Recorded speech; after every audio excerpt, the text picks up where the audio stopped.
be best to answer. I mean, Henry can ask you a technical question. Director, may I ask you a question? Wanted to ask about transportation and pick up where we left off. What is the plan for how many students you are planning to bus if necessary? And what does it look like as of this date and time? So I would say that is not Director Raish. Superintendent Carmona will answer. I think I can address the question before I do that. Thank you, President Winkham, and thank you to the councilors for your public service as well. Before I start, I just wanted to echo the words of the mayor. This has been a true collaborative effort, and on a regular basis, on a weekly basis, we meet with the city just to make sure that we all are on the same page.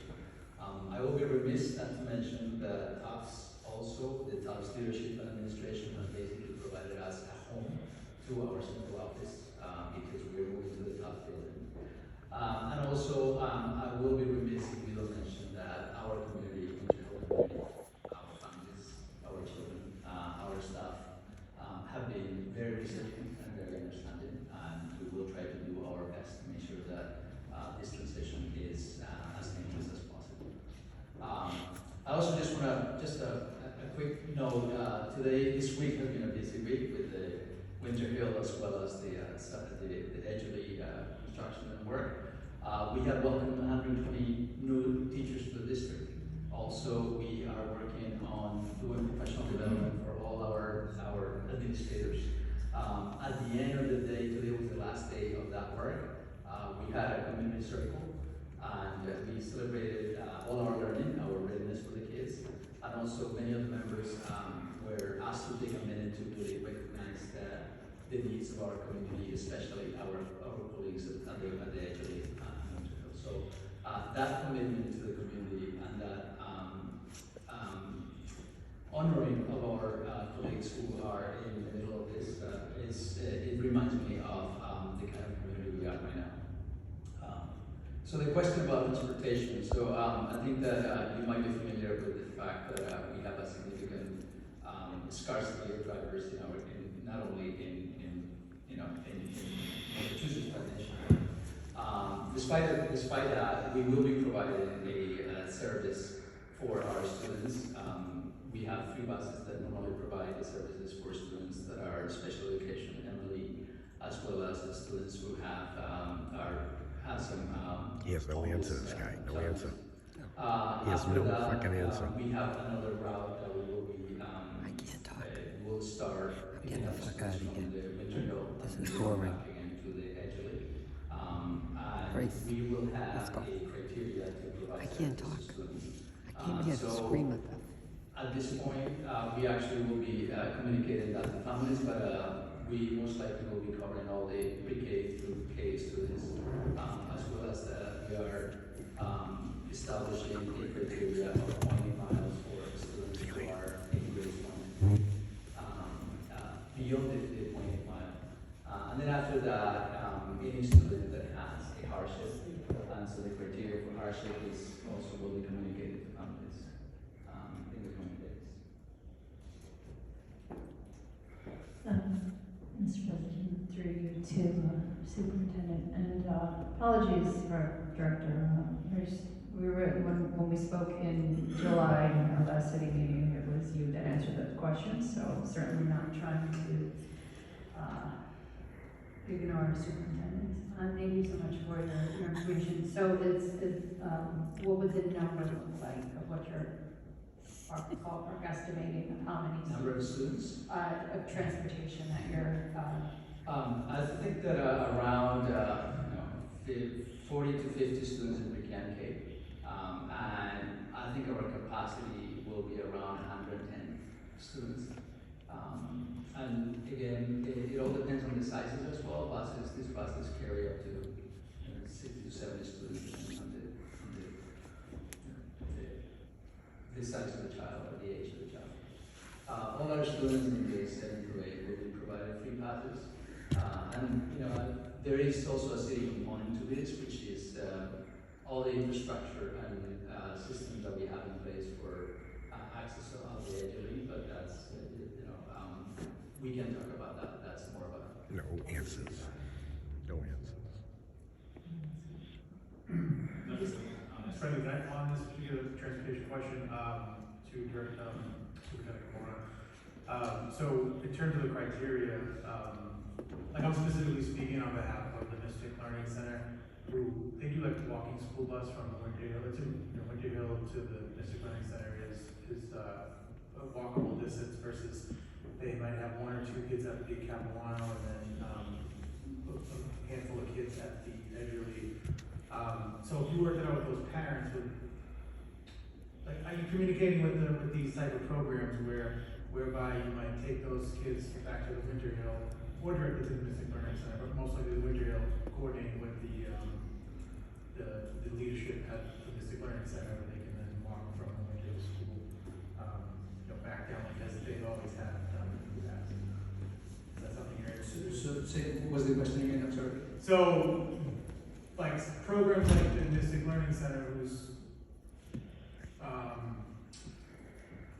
constituents or whose customers They have no typically clue what would they're saying. qualify, and be in that range. I'm just curious to be able to work with No the clue. different They programs. don't know what they're saying. I don't want to get They have no specifically answers. speaking to the Mystic Learning Center, not like the YMCA or the PD. They have a band with the PD, but I've been asked by the Mystic Learning Center, and I've asked this question publicly.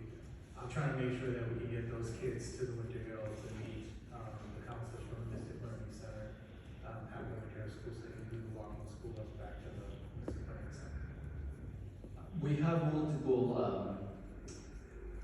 strategies to provide access to after-school programs for the kids. I know that we also,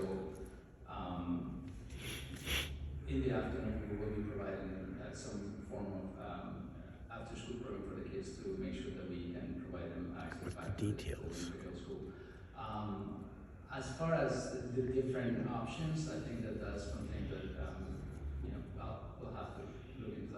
We're open to possibilities to make sure the kids get their after-school programs.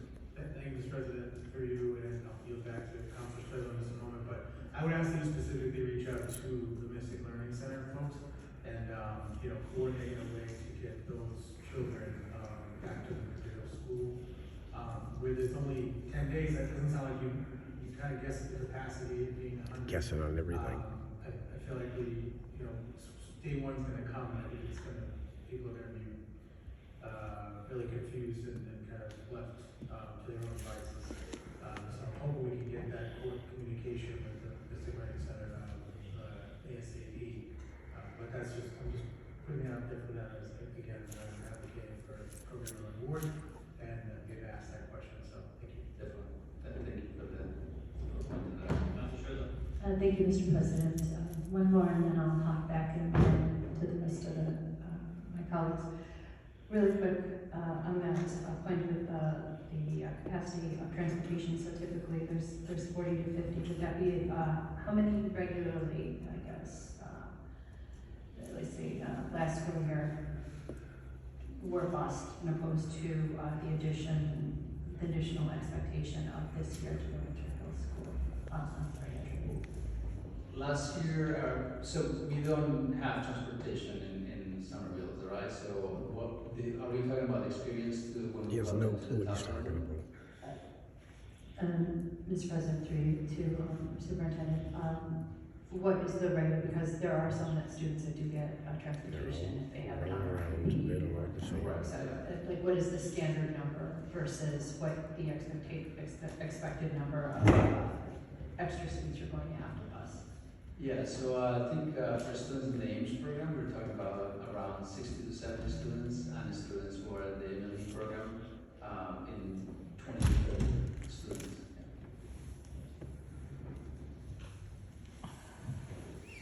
Councilor Kelly. Thank you, Mr. President. Thank you, Superintendent Carmona, for being with us. I don't know if this question is for you. It might be for Director Raish. I'm having a little bit of deja vu in September. of 2022 when we had the school building preliminary design program that had been in the fiscal year budget. We were told it was going to be done by the winter time, and it was not complete. We had a lot of conversations about it during this FY24 budget process, which I think you have maybe just been appointed, so I don't know if you have the privilege of sitting with us through those conversations, but either to you or to Director Raish, you know, I don't want to have deja vu again. I do not want to have the fall of 2022 squandered and be in a situation where we're scrambling, where you're forced to be in the offices of Tufts University out of their good graces, and kids are being distributed across the city in ways that, you know, we don't even know if the walking school bus is going to get them where they got to go.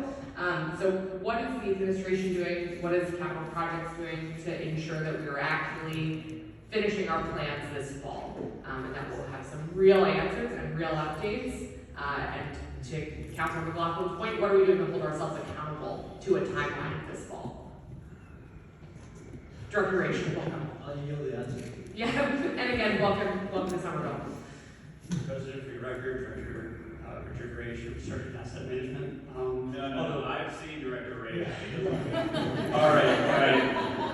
City engineer, welcome, from 2012. As a matter of fact, I think Dr. Carmona can probably answer this because we are in first weekly meetings, in addition to the emergency relocation, which are we are continuing to focus the work on that because we know that that is ultimately the long-term solution. Since we posted the updated timeline that we discussed at budget, we've been hitting every one of those targets. We had we deep dive between the capital projects team and the SPS enrollment team. The stickiest part of this was getting the special education numbers right. We've completed that. The engineers have completed their evaluation of the building, so we understand the renovability of that building and what the massing options are for demolition and reconstruction. We're finishing up those last stages. Those reports are on target for release in September. That will then inform the next steps. We'll release RFPs to get a designer on board. We're continuing our conversations with the MSBA on those findings. And we're starting to think about the composition of the building committee. So we're completely on target with our dates. A follow-up question through the president to you. Thank you for that update. So just to clarify, when you say parts of this work, we went through so many of the different acronyms and iterations of studies. What's the difference with certain plans? So does that mean that the K-12, K-8 master plan is going to be completed before you reach out to a firm to do the feasibility study? Does that mean that the K-8 master plan will be completed in September, October? I'm trying to get a sense of the timeline. This is such a critical part of the conversation we had 2 months ago for us and for the public just to know exactly what marks we're hitting so we could keep each other mutually accountable.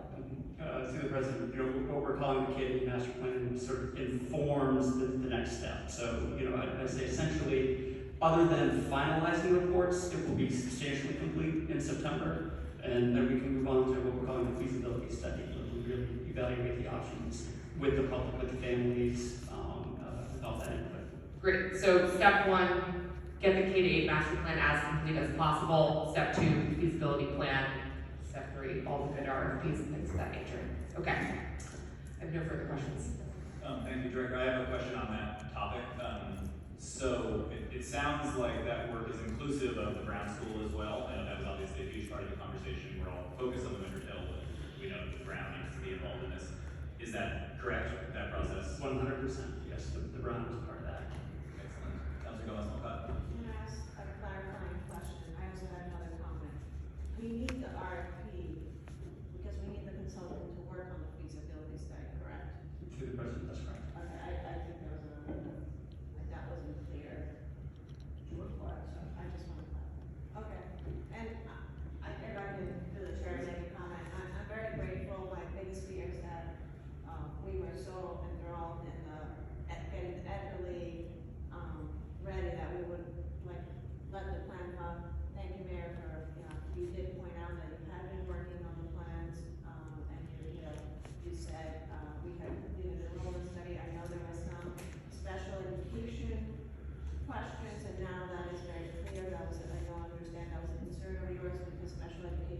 there's, space needs.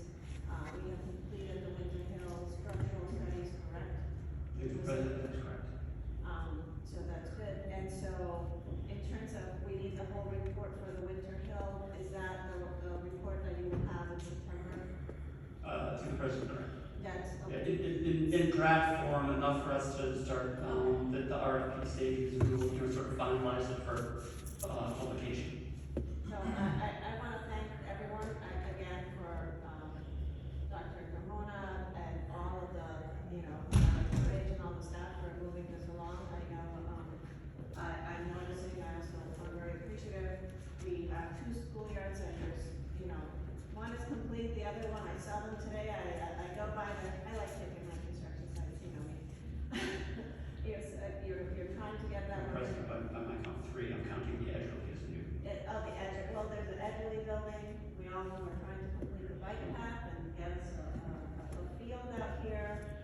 I was riding my bike on Saturday, there were a lot of people working. The fuck you talking about? Honor all the workers who have been supporting Babylon. Summerville, working long hours, and leaving their families behind. Let's not underestimate that work. Our custodians who've been there supporting, I've seen them at the Brown School, supporting the staff there. I don't wanna leave, anybody who's picked up a broom and cleaned anything. Just like a Seinfeld show, a lot about nothing. Unbelievable. Thank you. I also know that the transportation piece, being in the traffic commission, has been a really joint effort where we, we're talking about details to make sure kids get there safely. There's a lot of logistics, the transportation team, and the mobility team have been really great at answering questions. Our parents like, I have my bike, how do I get from point A to point B?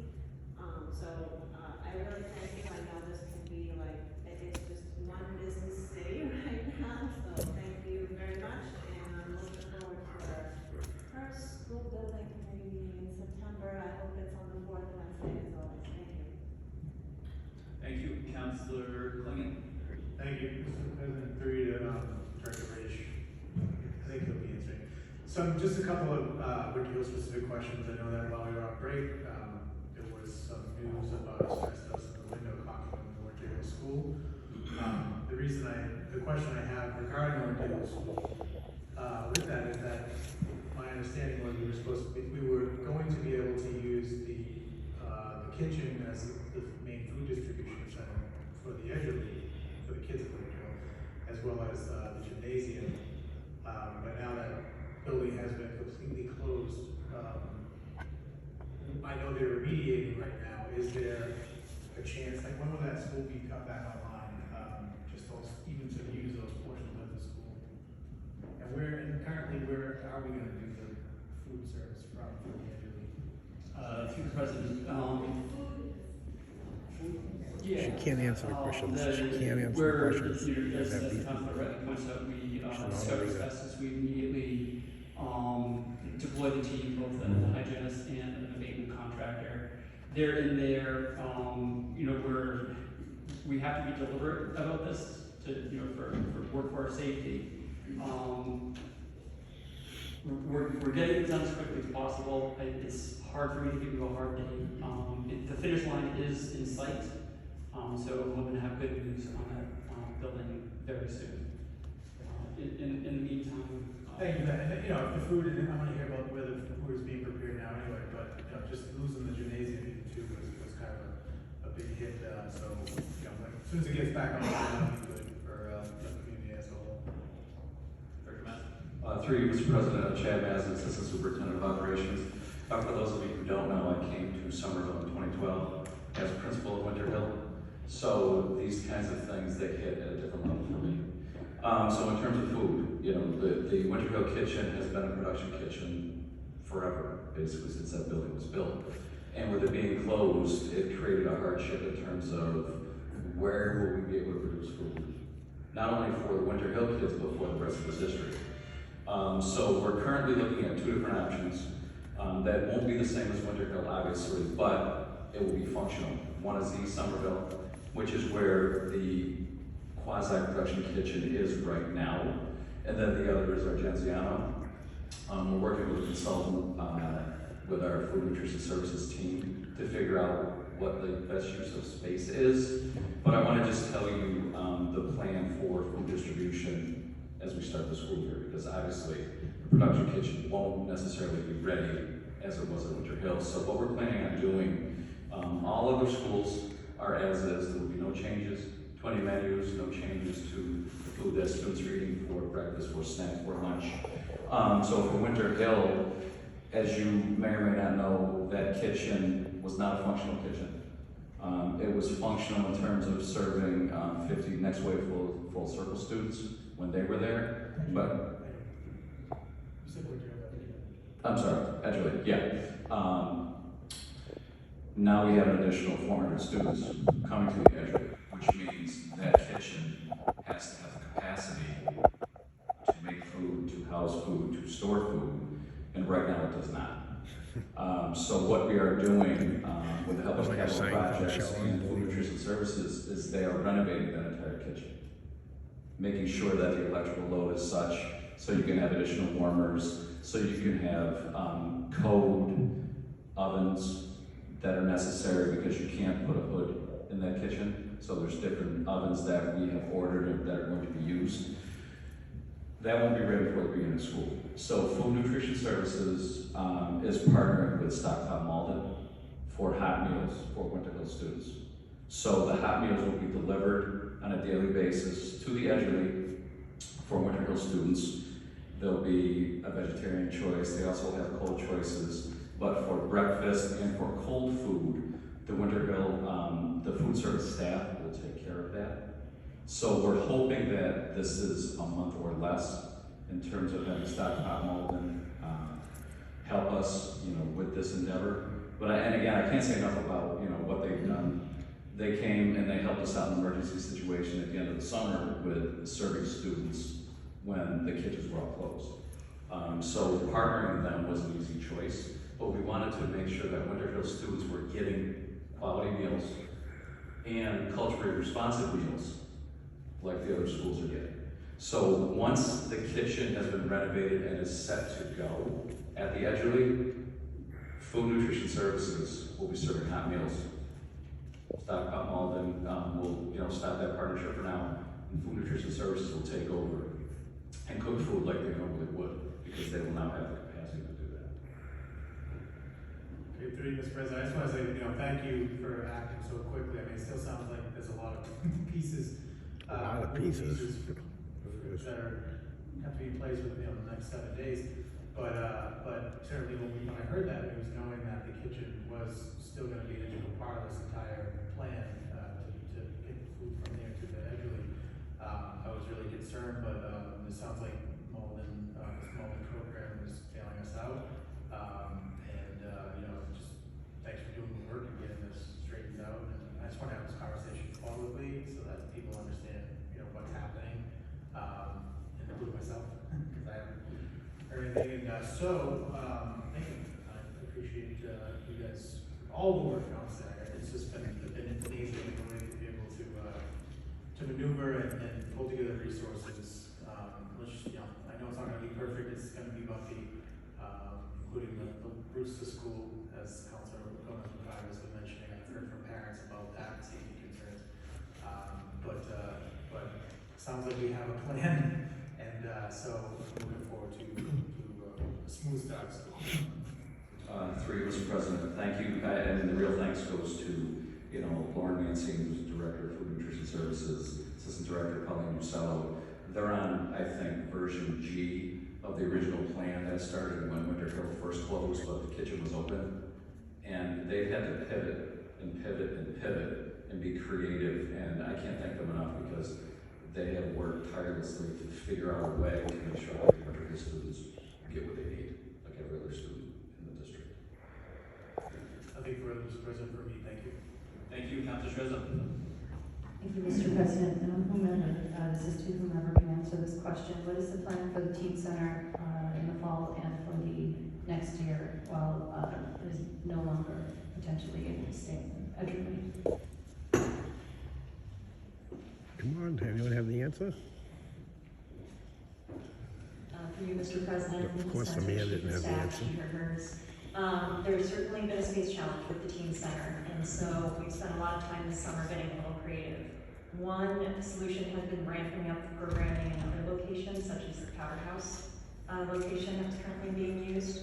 In addition, over the summer, they relocated to the East Community School. There will be services available in sort of open gym, it's my understanding, at the Edgerly starting around 6 in the evening. And we're also exploring how we can get fun and creative meals, which was one of the requests even before this all started from the teens, that they really wanted some tasty food. So we're working on all of that.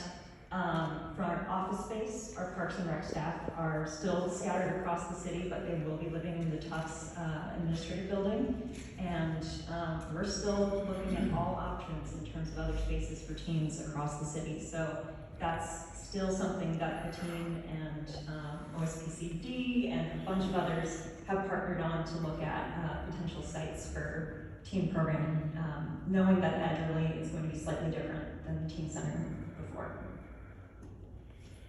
Mr. President, through you to our chief of staff. So does that mean that the teen center will no longer be functioning when school begins in the hours that it was last year, starting in November of last year? Through the president. So it will be different in terms of it will no longer be the same site and the same hours. We're bolstering the hours in other locations, and we can certainly send those out to you. I don't have them right off the top of my head. And we're also partnering with folks like the Y to get the word out there of other programming that is closer to, so we know that folks have other options in the area. But we will be looking at alternative sites and opportunities to relocate different things, and we have been all summer long. So we've gone on, I want to say 5, 6, 7 different site visits to try to find locations as well. Mr. President, through you to chief of staff, so that means that there is no teen center as of the start of the school year in the hours that they were facilitating the previous school year. With the president, actually the hours will be relocated to the Powerhouse, is my understanding.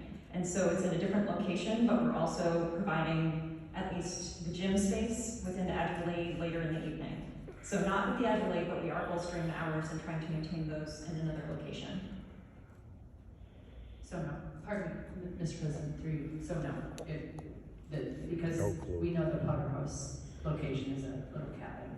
It is smaller, and so there will not be a gymnasium option, that is correct. And so we are providing that at the Edgerly a little bit later in the evening. Through you, Mr. President, to chief of staff. So what is the plan for teens once they get out of school till 6 p.m.? So we can give you the up-to-date dates and locations for all of this. And we do have other options like the teen room at the library. Again, we know that's not as big as what was at the Edgerly, but we're actively looking at all options in terms of other spaces that we could bring online. This is a very creative team. Our teen space coordinator is hard at work thinking about how to draw students to different locations, and they have had a fantastic summer of field trips and different food options and movie nights. And so we're continuing to be creative with that level of programming to get folks in the door. Mr. President, through you to chief of staff. Sorry about the noise. My son set my timer to call him every night to wish him at bedtime. So sorry about the disruption on that.